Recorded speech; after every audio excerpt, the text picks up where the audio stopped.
Hello everyone, welcome back to my channel. இன்றைக்கி நம்ம இந்த வீடியோவில் எங்கள் ஹோட்டலில் நான்வெஜ் குருமாக்கு யூஸ் பண்ணுற சிக்கன் மசாலா பவுட்ரு எப்படி செய்கிறதுன்னு பார்க்கலாம். இது செட்டிநாடு ஃப்ளேவரில் ஒரு சூப்பராக இருக்கும் மசாலா. எப்படி செய்கிறதுன்னு பார்க்கலாம் வாங்க. நான் ஏலக்காய் ஒரு 3 டேபிள் ஸ்பூன் ஆட் பண்ணுறேன். அது கூடவே லவங்கம் ஒரு 1 டேபிள் ஸ்பூன் ஆட் பண்ணுறேன்.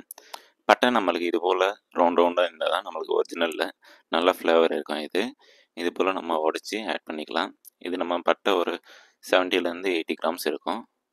நான் கடாயை ஆன் பண்ணி வச்சு தான் இதெல்லாம் ஆட் பண்ணுறேன். நீங்கள் ஆஃப் பண்ணி வச்சியும் ஆட் பண்ணிக்கலாம்.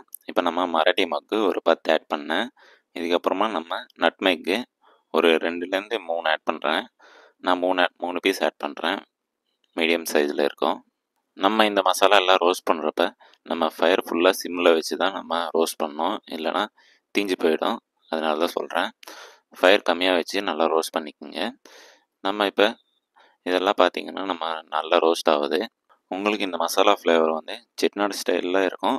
ஆனால் செட்டிநாடு கிடையாது, ஃபுல்லாக செட்டிநாட்டில் மசாலாவில் நான் ஆட் பண்ணல. நான் அதில் செட்டிநாடில் கொஞ்சமாக பாதி பொருட்கள் தான் நான் ஆட் பண்ணி இதில் இந்த மசாலா செய்கிறேன். இதுக்கப்புறமா பிரியாணி இலை நம்ம ஒரு 3-4 இது போல் உடச்சி நல்லா ஆட் பண்ணிக்கிறேன்.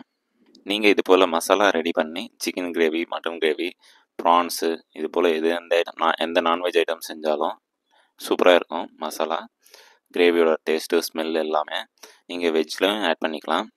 அடுத்து நெக்ஸ்ட் வீடியோவில் இந்த மசாலா வச்சு நான் சிக்கன் குருமா எப்படி செய்கிறேன்ட்டு நெக்ஸ்ட் வீடியோவில் நான் அப்லோட் பண்ணுறேன். ஸோ மறக்காமல் சப்ஸ்கிரைப் பண்ணிக்கோங்க. வீடியோ பிடிச்சா லைக் பண்ணுங்கள், ஷேர் பண்ணிக்கோங்க. இதுக்கப்புறமா மிளகு நான் 3 டேபிள் ஸ்பூன் ஆட் பண்ணுறேன். உங்கள் வீட்டில் இது போல் கப்பு சைஸில் நான் இப்போ ஆட் பண்ண அந்த அளவு ஆட் பண்ணிக்கோங்க. இல்லைனா டேபிள் ஸ்பூன் கணக்கில் நான் சொல்கிறேன், அது போல் ஃபாலோ பண்ணிக்கோங்க. இதுக்கப்புறமா நம்ம தனியா ஆட் பண்ணலாம். தனியா ஒரு 3 டேபிள் ஸ்பூன் கப்பு சைஸில் நம்ம ஒரு கப் ஆட் பண்ணியிருக்கோம். ஜீரா நம்ம ஆட் பண்ணுறோம், ஒரு 1/4 கப்பு, ஒரு 1 டேபிள் ஸ்பூன் ஆட் பண்ணிக்கோங்க. இதுக்கப்புறமா ஜீரா ஒரு 1 டேபிள் ஸ்பூனு, சோம்பு ஒரு 1.5 டேபிள் ஸ்பூனு. கப்பு சைஸில் வேணும்னா நீங்கள் பார்த்து நான் எவ்வளோ ஆட் பண்ணணும் அந்த அளவு ஆட் பண்ணிக்கோங்க. நம்ம இதெல்லாம் ஆட் பண்ணதுக்கப்புறமா இதுக்கப்புறமா தான் நம்ம பார்த்து ரோஸ்ட் பண்ணோம். ஏன்னா நம்மளுக்கு சீரகம், இந்த சோம்பு இதெல்லாம் சீக்கிரமாக கலர் சேஞ்ச் ஆகிடும், அதனால தான் சொல்கிறேன். இதுக்கப்புறமா நம்ம கல்பாசி நான் ஒரு கப் ஆட் பண்ணுறேன். 3 டேபிள் ஸ்பூன் இருக்கும். டேபிள் ஸ்பூன் கணக்கில் ஒரு 3 டேபிள் ஸ்பூன் ஆட் பண்ணுறேன். நம்மளுக்கு இதில் மெயின் இன்க்ரீடியண்ட்டு வந்து இந்த கல்பாசி தான். கல்பாசி நம்மளுக்கு ஃப்ளேவர் நல்லா இருக்கும்.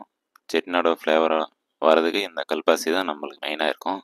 சில பேர் அந்த சீரகம், சோம்பு, இந்த தனியா இதெல்லாம் நம்ம பட்டை, கிராம்பு, ஏலக்காய் சேர்த்து நல்லா வறுப்பாங்க. அவங்களுக்கு பட்டை அதெல்லாம் வறுக்கிறப்ப நம்மளுக்கு சீரகம், சோம்பு இதெல்லாம் கலர் சேஞ்ச் ஆகிடும், சீக்கிரமாக ரோஸ்ட் ஆகிடும். நம்மளுக்கு அதுக்கப்புறமா நம்மளுக்கு பட்டை, இந்த ஏலக்காய் இதெல்லாம் ரோஸ்ட் ஆகுது. ஸோ நம்ம பட்டை, கிராம்பு ரோஸ்ட் ஆனதுக்கப்புறமா நம்ம சேர்த்தோம்னா நல்லா ஃப்ளேவர் கிடைக்கும். நீங்கள் அடிஷ்னலாக இந்த ரெட் சில்லி, இந்த கசகசா, ட்ரை கோகனட்டு இதெல்லாம் ஆட் பண்ணிங்கன்னா இன்னும் ஃப்ளேவர் நல்லாயிருக்கும். நான் அதெல்லாம் ஸ்கிப் பண்ணிட்டேன், ஆட் பண்ணலன்னா. நம்மளுக்கு இதெல்லாம் வறுத்து முடிக்க ஒரு 5-7 நிமிஷம் ஆகும். நீங்கள் நல்லா ஃபயர் கம்மியாக வச்சு நல்லா ரோஸ்ட் பண்ணிங்க. மறுபடியும் சொல்கிறேன், ஃபயர் கம்மியாக வச்சு தான் நம்ம ரோஸ்ட் பண்ணணும். ஏன்னா நீங்கள் கொஞ்சமாக ஃபயர் ஏற்றினாலும் உங்களுக்கு இந்த சோம்பு இதெல்லாம் சீக்கிரமாக கலர் ரோஸ்ட் ஆகிடும். அதுக்கப்புறமா ஃப்ளேவர் நல்லா இருக்காது, கசப்பும் வந்துடும். நீங்கள் கை வச்சு அப்பப்போ செக் பண்ணிக்கோங்க ரோஸ்ட் ஆகிடுச்சா இல்லையான்ட்டு. அவ்வளோதான் ஃப்ரெண்ட்ஸ், நம்மளோட செட்டிநாடு ஸ்டைலில் ஒரு சிக்கன் மசாலா பவுடர் ரெடி ஆயிடுச்சு.